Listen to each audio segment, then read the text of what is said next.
Welcome to the Manager Lab, where we delve into the increasingly dynamic world of talent management. In each episode, we will unravel key insights, break down the most relevant books and articles, and provide actionable tips to optimize your approach in developing and retaining top talent. Stay tuned for a deep dive into the art, science, and strategy of unlocking your team's full potential. Let's enter the Manager Lab.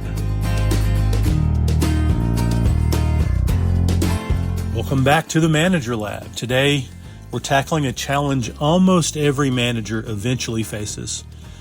What do you do when you have a star employee, someone who consistently delivers, always exceeds expectations, and raises the bar for everyone else, but there's nowhere left to promote them?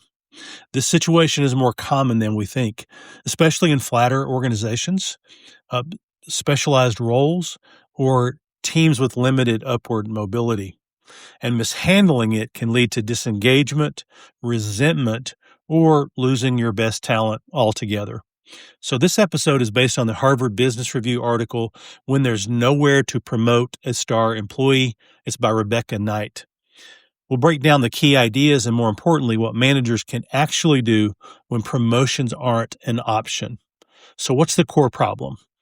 Many managers assume that promotion is the primary or sometimes only reward for great performance. But when that path is blocked, stars can feel undervalued, they can feel stuck, they can seem like they're taken for granted. And here's the risk. Your strongest performers are often the ones with the most external opportunities. And so if you don't address the issue directly, someone else will. So here's key insight number one. Avoid the, quote, silent assumption trap. One of the article's strongest points is this. Managers often avoid the conversation altogether.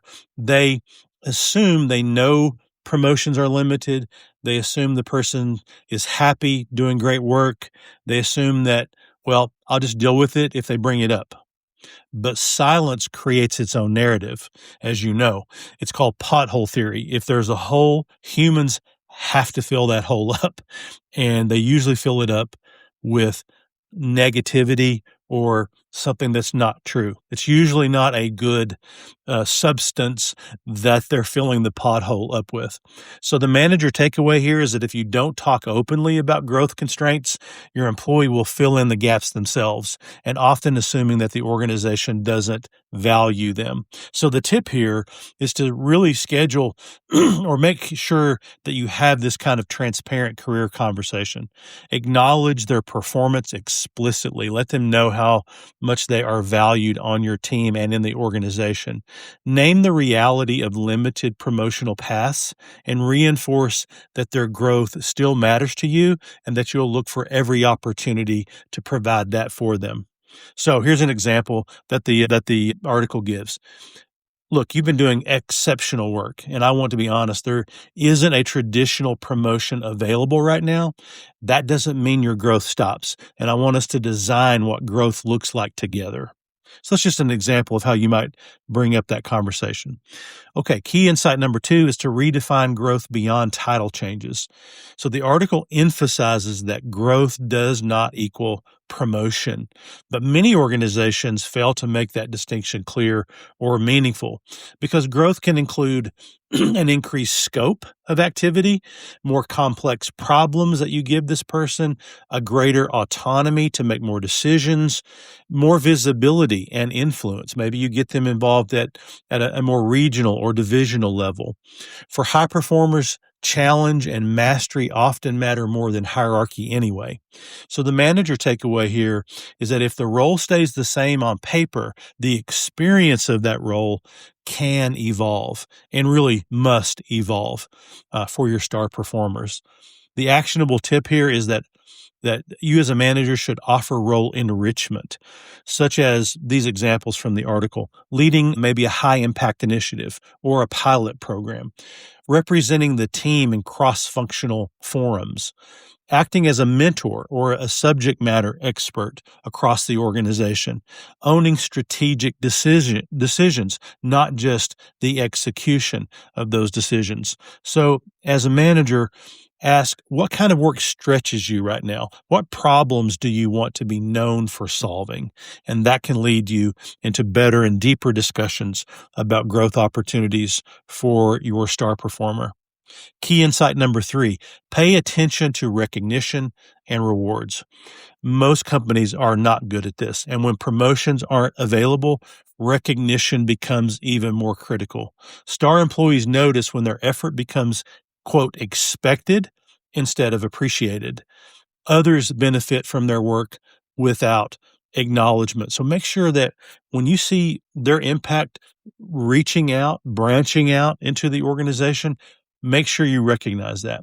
The article points out that compensation, bonuses, and recognition can help, but only if they feel intentional and fair, not like a consolation prize. So the takeaway here for managers is that recognition must be visible, specific, and consistent, not just generic praise. The tip here is to advocate for maybe spot bonuses, retention incentives, pay adjustments perhaps, publicly crediting their contributions in meetings, and then tying that recognition to impact, not just effort. So yes, recognize their effort, but also say, but look what kind of impact this had on the organization, and make sure that not only the appropriate people in the organization know, like their manager, your manager, and other people that might be more important to them. An example the article gives is this project succeeded because of how you navigated conflicting priorities across teams, and that impact did not go unnoticed. Okay, key insight number 4. Co-create a future narrative. So one of the most powerful ideas in the article is helping star employees see a future, even if it's not linear.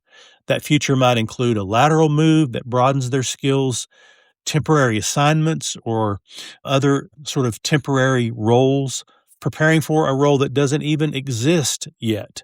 What matters is you let them see that they're on a path of momentum. High performers don't just want rewards, they want reassurance that they're moving forward, not standing still. So the tip here is to create a personal growth roadmap for these employees. Identify skills that they want to build in the next 6 to 12 months.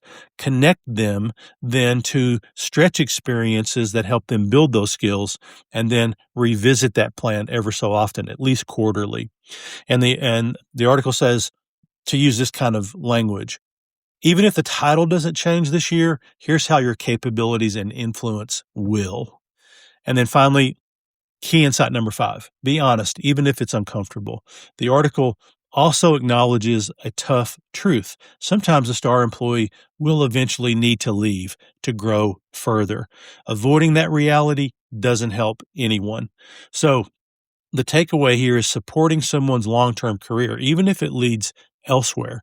That builds trust and loyalty in the present. And the tip here is to just be candid about realistic timelines. Help them build skills that are transferable, and position yourself as an advocate, not a gatekeeper. And ironically, managers who support growth openly like this are often the ones who actually retain talent longer. So, to wrap up, when there's nowhere to promote a star employee, the manager's role shifts from career ladder manager to career architect. Your job is to communicate honestly, design meaningful growth, recognize impact, and help people see a future that's worth staying for. Promotion may be limited, but engagement, challenge, and purpose don't have to be. Well, thanks for listening. And until next time we meet in the Manager Lab, do good work.